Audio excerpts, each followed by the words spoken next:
Պուրիտանները, ամենօրյա ընթերցանություն, Ջոն Ֆլավել, օր մայիսի 20։ Բայց եթե Տիրոջը ծառայություն անելը հաճելի չէ ձեզ համար, ապա ընտրեք այսօր, թե ում եք ծառայելու, Եփրատ գետի այն կողմում ձեր հայրերի պաշտած աստվածներին, թե ամորհացիների աստվածներին, որոնց երկրում դուք բնակվում եք։ Բայց ես և իմ տունը Տիրոջն ենք պաշտելու։ Հեսու 24-րդ գլուխ 15-րդ խոսք։ Պահպանեք ձեր պարտավորությունները այն հարաբերություններում, որոնց մեջ ձեզ դրել է այդպիսի ողորմած նախախնամությունը։ Մի չարաշահեք ձեզ ցուցաբերված այդպիսի մեծ ողորմության և սիրո պտուղները։ Տերը գովեստ է սպասում այնտեղ, որտեղ դուք մխիթարություն եք գտնում։ Հենց սա սրեց Դավթի մեղքը։ Նա համարձակվեց չարաշահել այն մեծ սերն ու ողորմությունը, որը Աստված ցուցաբերել էր նրա ընտանեկան հարաբերություններում։ Երկրորդ Թագավորաց 12-րդ գլուխ 7-9 խոսքեր։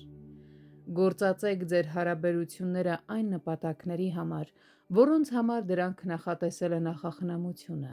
Քայլեք միասին, որպես կյանքի շնորհի համաժառանգներ, ձգտեք լինել փոխադարձ օրհնություն միմյանց համար, այնպես գործեք ձեր հարաբերություններում, որ բաժանման օրը քաղցր լինի։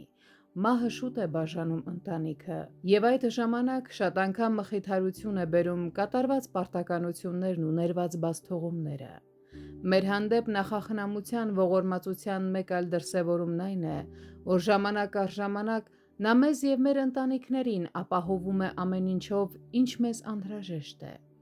Նախախնամության այս դրսևորումները կարող ենք համատեղել մեկ տեղում, քանի որ տեսնում ենք, որ դա նաև Սուրբ Գրքում է։ Բայց նա բարձրացնում է աղքատին խեղճությունից և նրա ցեղը ոչխարների հոտի պես է շինում։ Սաղմոս 107-րդ գլուխ 41-րդ խոսք։ Դուք գիտեք Աստծո խոստումները, որոնք նա տվել է իր ժողովրդին։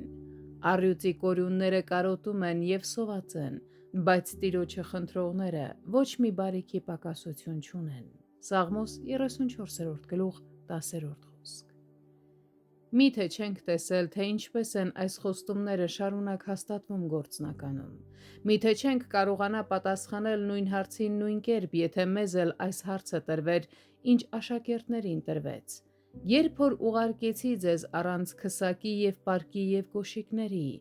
միթե կարոտացաք մի բանի։ Եվ նրանք ասացին. ոչնչի։ Ղուկաս 22-րդ գլուխ 35-36 խոսքեր։